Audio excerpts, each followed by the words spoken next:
The latest Warframe introduced is a spellbook-wielding and history-loving wizard. Conjurer of the forces of light and dark, he can create wards, rend foes, and find familiars in spectral paragrims to support his team. Let's look at what powers this wizard can evoke and where you can use him best. I'm Nick Engineer, let's solve a practical problem.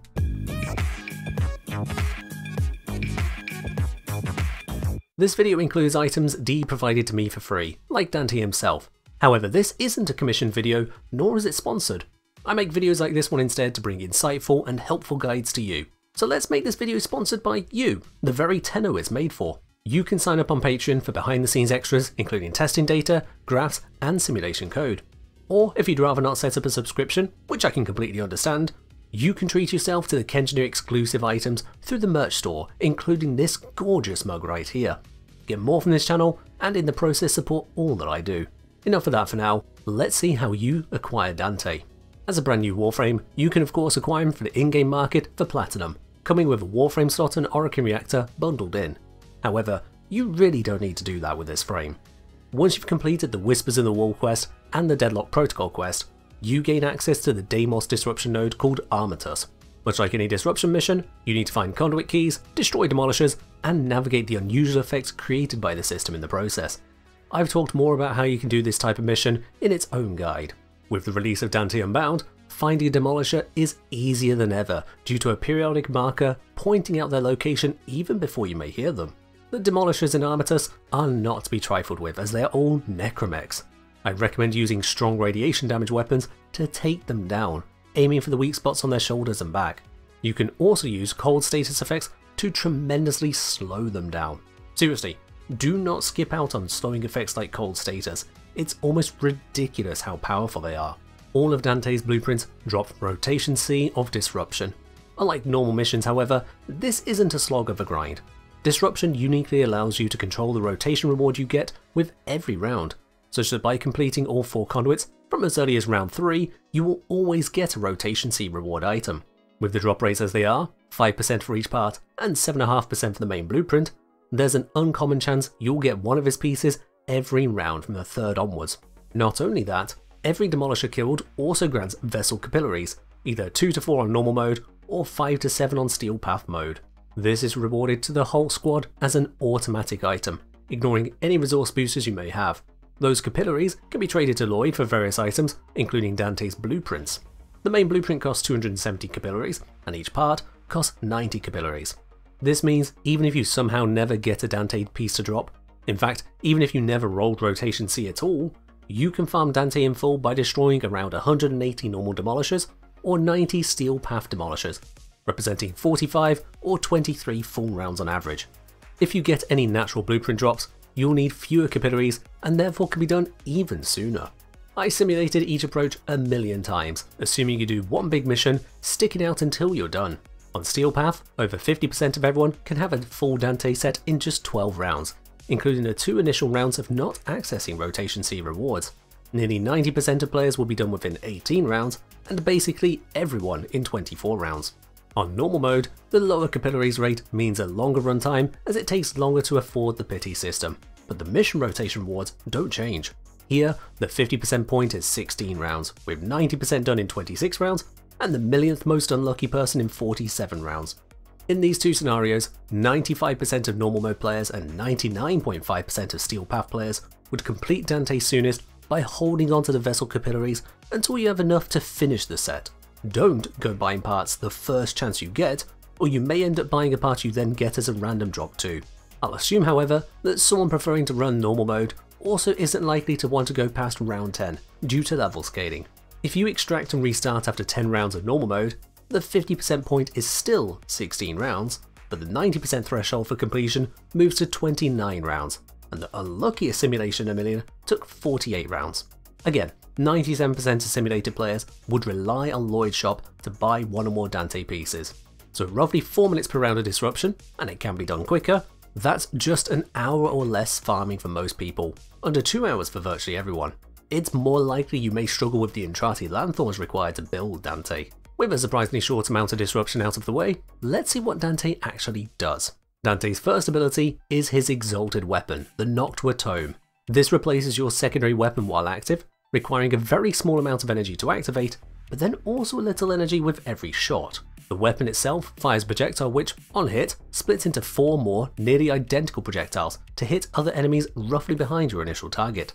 This effectively gives you an innate 5 multi-shot, but only if you line up your main target with at least one enemy within a 60-degree angle behind them and within 20 meters. As with the other tome in Warframe, the Grimoire, Dante's Noctua has an alternate fire too. It takes up to 45 seconds to charge its alt fire. Each hit by either the main or split projectile from the normal mode, including multi-shot, takes 1 second off the timer. As of the Dante Unbound update, picking up secondary weapon ammo also recharges the tone timer. The Noctua alternate fire launches a very high damage, wide projectile that can cleave through a group of enemies quickly. This makes it overwhelmingly stronger than the Grimoire's alt fire for damage. However, it doesn't have the ability to repeatedly hit the same enemy, giving you a lower return on equipped invocations. There appears to be a bug with the alternate fire that it doesn't take multi-shot into account, even though the arsenal suggests it should, leaving you with fewer invocation triggers and lower damage than expected. Noctua also has a couple quirks. First, allowing you to equip any number of invocations and canticles, rather than at most one of each. Second, it scans enemies into the Codex when killed by Noctua.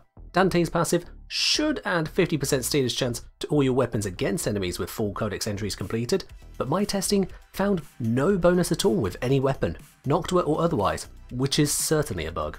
As a damage dealer, Noctua is certainly a mixed bag. While it can be used to deliver pure slash damage at base, its actual damage output isn't that amazing, certainly in single target situations. It's unable to equip any weapon arcanes, has no extra slot, and provides relatively little power for an energy draining weapon. The alternate fire does a lot more damage and can strike multiple enemies at once for a huge burst when set up right. The downside is in the charging of it, either waiting a long time or spending time and energy on attacks with the normal fire mode. Now, this isn't to say you can't make the Noctua a decently damaging weapon, however this would require building specifically for that.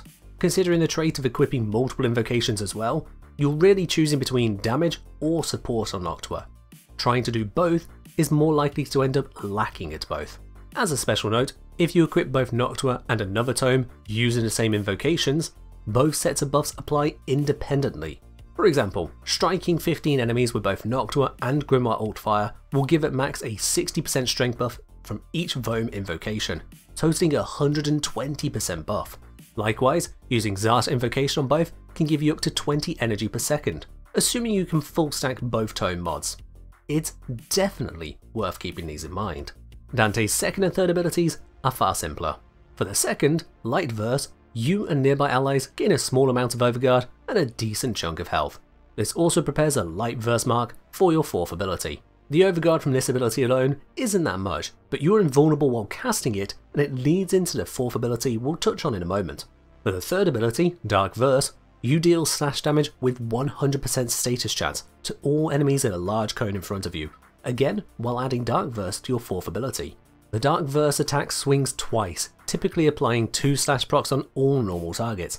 Dark Verse requires line of sight to hit enemies and affects targets in range only out to 50 degrees away from your aim, creating a 100-degree wide cone. Interestingly, Dark Verse is also a crate busting ability, able to destroy objects in range. Despite needing line of sight to hit enemies, no line of sight is required to hit crates. It won't compete with the likes of Zaku and Limbo for crate busting, but it is worth being aware of. Where things get a little complicated is Dante's fourth ability, Final Verse. This can only be activated if you've used at least 2 casts of Light Verse and or Dark Verse since the last cast of Final Verse. The last 2 Light and Dark casts, and their order, determine what your Final Verse is. Regardless of type, you're always invulnerable while casting Final Verse. With Light and Light, you get Triumph. This provides you and allies in range a large amount of Overguard. In addition, you and allies get a temporary Triumph buff effect, regenerating Overguard on kill or assist while this is active. Due to Overguard giving you invulnerability similar to a shield gate when broken, you can literally stay immortal this way so long as you don't mind being repeatedly blinded by the effect. The Overguard granted on initial cast of Triumph is by default about 13% of your Overguard cap, so a few casts will be required to max out the Overguard in normal circumstances. To put the amount of Overguard granted into perspective, The Lavos build I've been using for a long time has just over 2000 health and 2000 armor, getting 16,000 effective hit points before adaptation kicks in. In essence, tens of thousands of Overguard is similar tank to your heavy health tanking Warframes, only you also get status immunity, Overguard gate, and it applies to your whole team in range. Do be aware the amount you initially get has been reduced by up to 60% since Dante's release, but it still stacks up well. With Light and Dark, Final Verse grants the Word Warden buff. This gives you and allies in range a copy of your Noctua tome setup as a companion, firing on enemies you each fire upon. The Word Warden will use your equipped mods for damage and damage type selection, and all copies will also recharge the alt fire on your Noctua with their hits. However, Word Warden won't activate invocations and canticles, doesn't trigger the secondary fire, has a 50% reduction in direct damage, and it uses its own special fire rate, based loosely on how quickly you attack enemies for it to target. With typical weapons, you'll get about 2.5 fire rate out of Word Warden. This can be helpful for applying additional status effects to support you and your allies, and can be used to make newer players think they're doing lots of damage without realising Word Warden's doing all the work. However, the Word Warden only fires after the player is orbiting it hit an enemy, and then only with a slow moving projectile. In fact, it's so slow to respond that of the times I took it ESO to test the recharge of Noctua, it appeared to be doing nothing because, well, it was. Many players will kill enemies too quickly for Word Warden to be able to get a shot in, which limits its effectiveness, but if you're using Noctua yourself, Word Warden is frankly a must-have. With Dark and Light, Final Verse grants the Page Flight buff. This summons 3 spectral Paragrim Owls to harass your enemies, lightly damage them, distract them, and make them more vulnerable to status. Status chance vulnerability is a multiplier to the total status chance of any strike hitting that enemy. For example, with plus 200% vulnerability and a 50% status chance weapon, you'll actually have a 150% status chance against that target. This only applies to chance-based status effects, including if the chance is 100%. Effects which are forced to apply, such as the impact procs for using the Foreman in close range, will not be buffed. Dante's Dark Verse notably uses a 100% status chance rather than forced effects, therefore working with a Page Flight buff to apply multiple slashes at once to each affected enemy. In addition to status chance, Page Flight also enhances status damage. With that same plus 200% vulnerability to status, not only would a weapon apply status effects 3 times as often, those status effects deal 3 times their damage for a total 9 times increase in output. The effect is quadratic. For any kind of weapon, even ones with only middle ground status chance, this can be a helpful buff to your output. Which finally brings us on to Dark and Dark, giving the Tragedy Final Verse. This casts in an AoE all around you, also with line of sight required. All single target status procs, that's Heat, Toxin and Slash, are removed from all enemies in range. Each enemy is immediately struck for all the remaining damage the procs would have dealt to them, multiplied by the damage multiplier in the ability itself, which is a base of 3 times. The ability also deals a decent amount of slash damage with no status chance, but the power is all in the status conversion. This is very similar to the Helmuth ability, Expedite Suffering. Tragedy, however, is cast in a much greater area, affects Heat as well as Slash and Toxin, and also has 3 times stronger effect. As you'll have to cast Dark Verse twice to get the Tragedy effect, you'll already have painted a large group of enemies with slash blocks ripe for this ability to consume and scale from. It's a simple and powerful synergy to cause massive destruction in a full caster setup. Combined with Page Flight, you can get Quartic scaling from Strength. Quartic isn't a common word, so let me be clear. Your Strength will increase the damage on Dark Verse slash procs. Your Strength will increase the number of slash procs due to Page Flight vulnerability. Your Strength will increase the damage of those slash procs again due to Page Flight vulnerability. Then finally, your Strength will increase the damage of Tragedy's multiplier to your slash proc collapse. Your Strength is applied as a multiplicative modifier 4 times over. Twice over is quadratic, 3 times is cubic, but this setup is 4 times a Quartic scaling. So what builds make this work? Between all these abilities, Dante is exceptionally cast heavy. Even if you're only using him defensively, casting nothing but Light Verse and Triumph, it's still worth having casting speed to support that. A couple Amber Archon shards are exceptionally helpful in this regard. Likewise, you need energy to make it all happen, so a couple of Zur Archon shards for energy max will support you there instead of spending a mod slot on Prime Flow.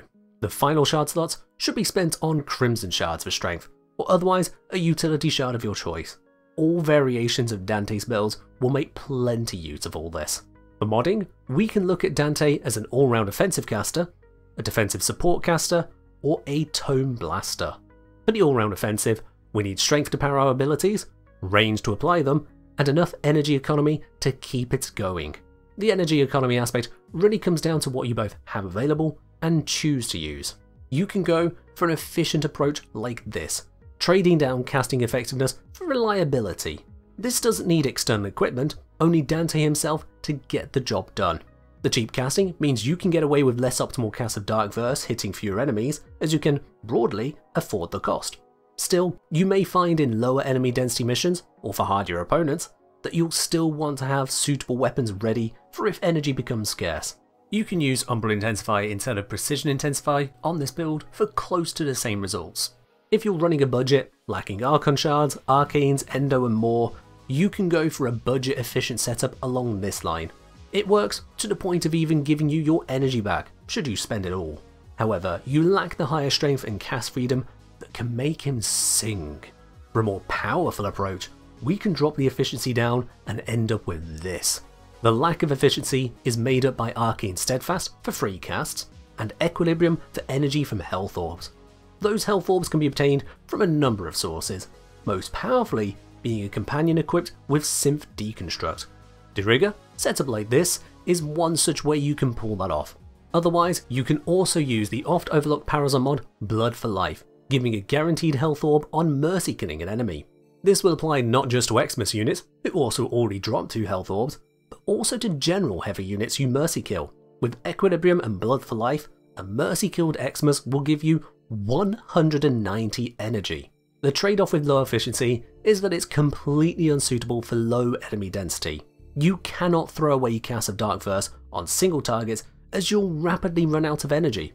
Likewise, low enemy density means you can't easily fix the efficiency with invocations on your tomes, as there won't be enough enemies to get a useful buff from.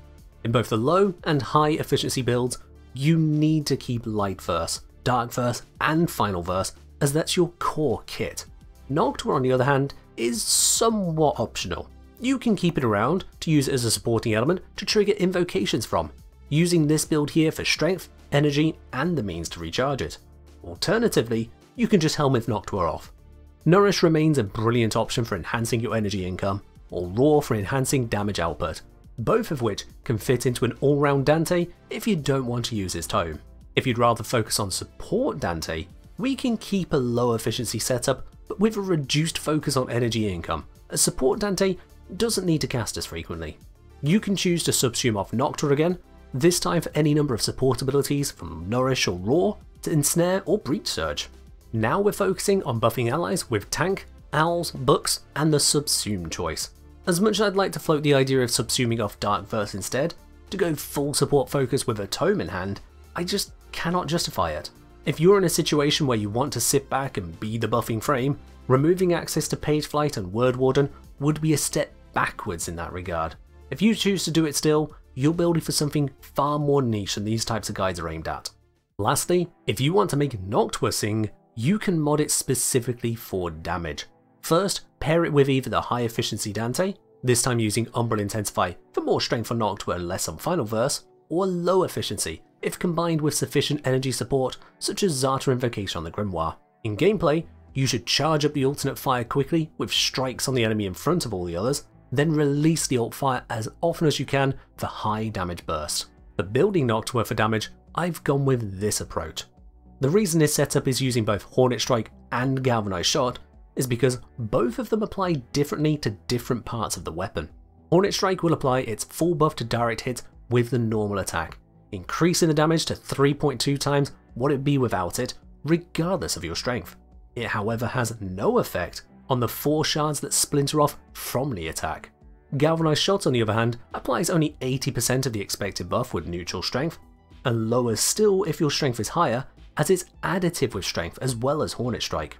This means if you have 200% strength, Hornet Strike is applying a plus 220% bonus to damage on the direct hit and nothing on the 4 secondary hits.